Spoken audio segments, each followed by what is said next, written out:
It's looking very likely that we're going to have another government shutdown because of the fallout from Alex Preddy's shooting. Which, given the facts, it makes sense, but also it feels crazy because the last one was just a few months ago and it was the longest ever in US history, lasting 43 days. And if Democrats and Republicans, they do not reach a deal by midnight this Friday, here we go again. Though, I will say this time it would only be a partial shutdown since Trump has already signed 6 of the 12 spending bills funding the Departments of Justice, Commerce, and the Interior, as well as the EPA, NASA, and the U.S. Army Corps of Engineers, plus an even earlier measure funded the Department of Agriculture. So a shutdown, it shouldn't impact food stamps this time, though I guess anything is possible with his administration. And so now the remaining 6 bills, which would provide funding through September, it would cover the Departments of Defense, State, Labor, Health, Education, Transportation, the Treasury, Housing, and Urban Development, and the big one, Homeland Security. Right, in that specific bill, it gives $64.4 billion to the entire department, including $10 billion for ICE in particular. And last week, before Friday's shooting, you had the GOP-led House passing those, packaging them all together into a single measure, and then sending them off to the Senate. But obviously, 1, the circumstances have changed, and 2, unlike with the simple majority needed in the House, the Senate needs 60 votes to bypass a filibuster. And so that means that Republicans need 7 votes from the other side to get anything passed. And even before the shooting, Democrats, they were iffy about supporting the DHS funding bill, though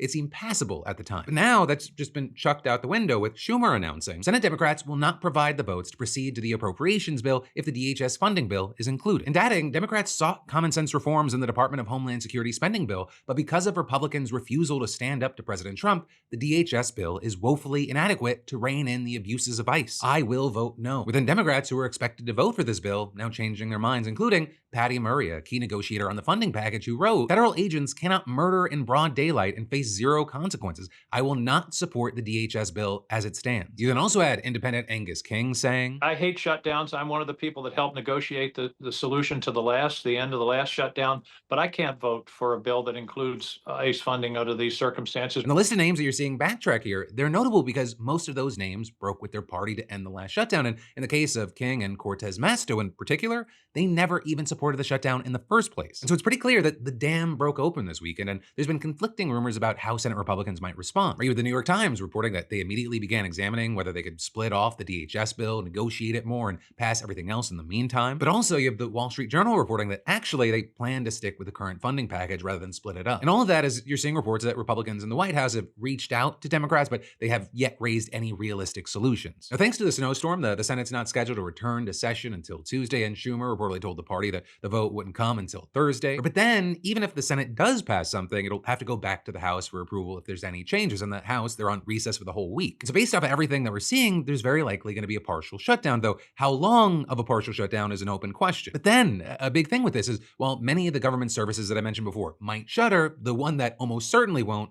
is ICE. Because they still have this very comfy $75 billion war chest from Trump's so-called big beautiful bill. But also for many, that's just one more reason why handing them another $10 billion would be plainly stupid. And so now you're seeing some cheering that the Democrats have finally grown a spine and they're standing up to a fascist regime. But then also you have some saying, no, actually the Dems are still weak as hell because if you look at what they're demanding, it's just minor reforms. Right, and looking at that, reportedly Schumer told his caucus that the message had to be restrain, reform, and restrict ICE. And you've got the likes of Senator Chris Murphy, the top Democrat on the subcommittee that oversees Homeland Security funding, adding that he can't support this version of ICE. But that is also not the universal take, right? You have the party's further left wing arguing that we don't just need to reform ICE, we need to defund it at least, abolish it at most, and impeach Kristi Noem. And actually, Zoran Mamdani's been leading the charge in that direction even before the Preddy shooting radicalized more of his fellow Democrats.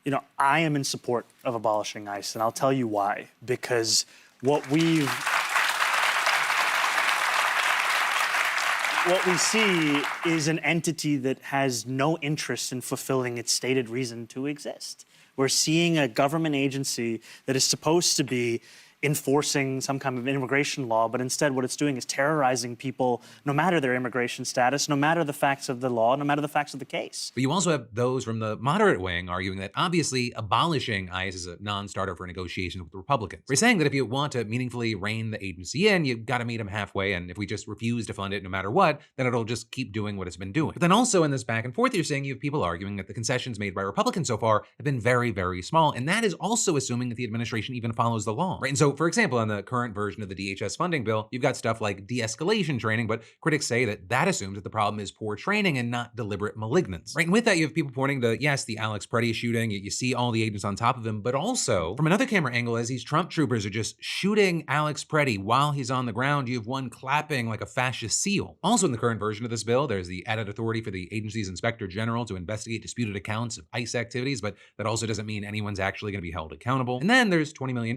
for purchasing ICE body cameras, though actually wearing them is not mandatory. But also, the supporters of reform, they argue that after the Preddy shooting, Democrats' demands have gotten more ambitious. And so they include things like an independent federal state investigation, including Minnesota officials into ICE murders and tactics, mandatory body cameras, a ban on face masks, a ban on roving ICE patrols, a ban on administrative warrants that violate the Fourth Amendment, and an end to arrest quotas. Right? And that is, you have others saying that the immediate departure of ICE and Border Patrol from Minneapolis and other cities should be a non-negotiable. Right? Because they say this isn't just about Alex Preddy, it's about a rogue secret police relentlessly terrorizing American communities with impunity. And that was captured perhaps nowhere more perfectly than the front page of the Minnesota Star Tribune the other day, with it featuring this shocking photo of federal agents pinning a man to the ground while a Border Patrol agent squirts pepper spray virtually point blank into his face. Tim Walz reposting that, giving it the simple caption, "Trump's America." But both before and since then, we've just seen case after case after case, way too many to count, of ICE and Border Patrol not just brutalizing people, but clearly breaking the law. Right, with, for example, Politico reporter Kyle Cheney writing, "Since July, I've tracked at least 2,300 cases in which federal judges have ruled ICE has illegally detained people without bond or due process." With him then giving example after example at judges freeing people who were detained despite being here for decades and committing no crimes, or having active refugee status, or having court orders explicitly barring ICE from doing so, or having chronic illnesses, or taking care of infants, and on and on. And one judge, he slammed the administration for what he called an undeniable move to defy court orders, or at least to stretch the legal process to the breaking point in an attempt to deny non-citizens their due process rights. Right, but easily one of the most high-profile recent cases is that of Liam Ramos, the 5-year-old Minnesota boy who was allegedly used as bait to lure his family out of their home and then sent to Texas. And actually on Saturday, the family detention facility where he's apparently still being held erupted in total chaos, with this incident reportedly starting when the guards abruptly ordered the attorneys to leave. But as one walked toward his car, he says that he heard what sounded to be the collective roar of hundreds of children, all shouting high-pitched and urgent. And then he says that they came streaming from the dorms behind a chain-link fence and they chanted "Libertad" and "Let us out." And he claims that when the kids heard about the general strike and other protests on Friday, they wanted to join in, so that's what they did. The day after the Renee Good shooting, ICE shut off the internet at the facility without explanation.